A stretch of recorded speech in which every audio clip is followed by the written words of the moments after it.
Hi guys, I am Adhya and currently I'm in class 11th and I had taken commerce with applied maths. So basically in this video I'm going to share with you guys my productive nighttime routine as an 11th grader. And today we are gonna pull all-nighter. I don't think so we can, but it's like a challenge to me obviously that whether I would pull an all-nighter or not.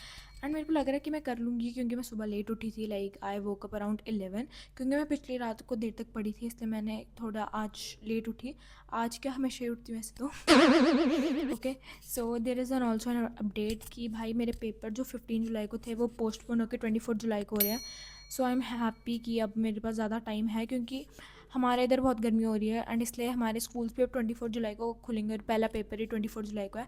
And पहला paper है accounts का, जिसके लिए मैं इतनी nervous नहीं हूँ, but maths के लिए आई एम डेड स्केयर्ड क्योंकि मुझे मैथ्स इतने अच्छे से नहीं आ रहा एंड मुझे ट्यूशन लगानी पड़ेगी.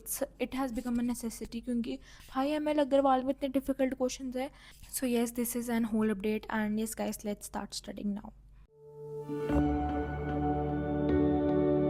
Okay guys, so the first subject which I'm starting is economics and I'm starting it from Sandeep Garg. वैसे तो हमारे स्कूल में संदीप गर्ग नहीं लगाई हुई, लाइक हमें TR जैन रिकमेंड की हुई है, बट मैम कुछ क्वेश्चन संदीप गर्ग से भी डाल देती है तो मैंने थोड़े बहुत क्वेश्चंस कर लिए. बट ऑनेस्टली भाई मुझे संदीप गर्ग ना थोड़ी डिफ़िकल्ट लगी TR जैन से.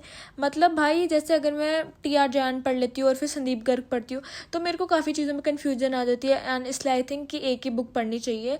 एंड अकाउंटेंसी में मेरा चल रहा है, मतलब मेरी सबसे ज़्यादा कॉमर्स में 11th में जितने भी सब्जेक्ट हैं उसमें से सबसे ज़्यादा आई थिंक अकाउंटेंसी ठीक ठाक अच्छी चल रही है. आई डो नॉट नो अच्छी चल भी रही है या नहीं, वो तो रिजल्ट ही बताएंगे. बट मतलब मुझे ऐसा लगता है कि मुझे समझ आ रहा है अकाउंटेंसी. बट इकोनॉमिक्स भाई, economics I found very difficult, खासकर कंसेप्चुअल समझना अच्छे से. And you know economics is something to understand very deeply, और स्पेशली वो ग्राफ टाइप ऑफ क्वेश्चंस भाई वो तो इतने डिफ़िकल्ट लगते हैं मेरे को. एंड इधर मैं न्यूमेरिकल सॉल्व कर रही थी कंज्यूमर इक्विलिब्रियम चैप्टर के. I just hate that chapter. And भाई मैंने थोड़े से सॉल्व किए हैं, लाइक ये मैं इधर दिखा रही थी कि मैंने क्या क्या सॉल्व किया. एंड फिर उसके बाद मेरा मन ही नहीं किया सॉल्व करने का ये चैप्टर क्योंकि भाई I just hate this chapter. I do not know why. बस मुझे चैप्टर 1 अच्छा लगा था इकोनॉमिक्स का. बाकी जितने भी चैप्टर्स आए ना अभी तक भाई मुझे पता नहीं क्या हो रहा है, बस मैं करती ही नहीं हूँ. एंड इधर मैंने MCQs भी प्रैक्टिस किया. अभी मैं एक टेस्ट देख रही थी अपना स्कूल का अकाउंटेंसी का, कि जो हमारा टेस्ट हुआ था जिसमें से मैंने ये बिल्कुल ठीक किया, सेल्स बुक ठीक बनाई थी. मतलब 2 ही चैप्टर्स का हुआ था, ट्रायल बैलेंस और इसका. ट्रायल बैलेंस तो मुझे आता नहीं था.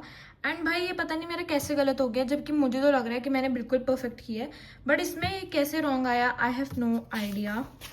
एंड भाई ये भी कैसे रॉन्ग आ रहा है, मतलब भाई मैंने बिल्कुल ठीक किया, मतलब मैंने ऐसे कैलकुलेट किया तो बिल्कुल आंसर मेरा ठीक आ रहा है. But I do not understand कि मेरे कैसे मार्क्स कटे हैं इसमें और इसमें. मतलब मैंने तब पूछा भी नहीं है, मेरी गलती है, बट फिर भी कैसे कटे. एंड इसका मैंने फॉर्मेट बना दिया था तो मुझे तो लगा भाई मुझे 1 मार्क्स तो मिल ही जाएगा. मतलब मैंने वैसे क्या ही बनाया है, इसका कौन ही मार्क्स देगा मुझे, बिल्कुल भी इसके मार्क्स तो नहीं मिलने चाहिए. एंड यही था मेरा टेस्ट. एंड इसमें से भाई मेरे को लगा था ये 20 मार्क्स का टेस्ट था तो मेरे लाइक 15 मार्क्स तक तो आ ही जाएंगे. बट गेस व्हाट भाई, इसमें मेरे कितने मार्क्स थे, लिटरली मेरे 7 मार्क्स थे इसमें. Let's calculate. 2 और 3 4 5 6 7, लिटरली 7 मार्क्स भाई. Okay guys, so the second subject which I'm going to study is maths. And maths का सेट्स चैप्टर AP मतलब सीक्वेंस एंड सीरीज के कंपैरेटिवली इजी था. एंड भाई अभी उसमें से भी मैंने GP अच्छे से किया नहीं है. एंड इधर भाई मैं फिट चेक दे रही थी. एंड बेसिकली बात यह है कि जो सीक्वेंस एंड सीरीज PW में पढ़ा रहे हैं वो वैसा लाइक CBSE सपोर्ट मटेरियल से पढ़ा रहे हैं, मतलब पूरा टोटली उस पर बेस्ड. एंड ML अग्रवाल में बहुत डिफ़िकल्ट क्वेश्चन है, बहुत हाई लेवल, जिसकी वजह से मुझे कुछ क्वेश्चन समझने में काफ़ी मुश्किल हो रही है. इसलिए आई नीड अ ट्यूशन, क्योंकि भाई इतना डिफ़िकल्ट लेवल के वो उधर क्वेश्चंस नहीं करा रहे क्योंकि वो पूरे CBSE के हिसाब से चल रहे हैं. बट ऑब्वियसली हमारे स्कूल में ML अग्रवाल लगी हुई है तो हमें उतने डिफ़िकल्ट लेवल क्वेश्चन ही करने पड़ेंगे. एंड मेरे मैथ्स में अभी तक अच्छे से मतलब मेरे को कोई भी चैप्टर इतने अच्छे से आया नहीं है. भाई क्योंकि मैंने अप्लाइड मैथ्स लिया हुआ है तो इतना मटेरियल भी नहीं है अप्लाइड मैथ्स का, लाइक ML अग्रवाल के अलावा मुझे कोई बुक भी नहीं पता. So if you guys know any other book except ML Agarwal please recommend me कि मैं अप्लाइड मैथ्स के लिए और क्या एक्स्ट्रा मटेरियल सॉल्व कर सकती हूँ, क्योंकि 10th में तो ये था NCERT कर लो फिर RD कर लो, there is a lot of material. But भाई 11th में बिल्कुल भी नहीं है. एंड इधर मैंने थोड़ा बहुत सेट्स के सारे क्वेश्चन निकाले, लाइक ये 3 सेट्स जो सर्कल्स बनाने वाले हैं 2 सेट्स दोनों निकाल लिए थे question. So I was kind happy. Okay guys, so अभी बज रहे हैं रात के 3 और मैं बहुत थक गई हूँ पढ़ के. So I think I should sleep right now. And yes guys, that was all about today's video. I hope you really like it, and if you really did so please like to my video and subscribe to my YouTube channel. I will meet you guys at my next video. Till then, take care and bye bye.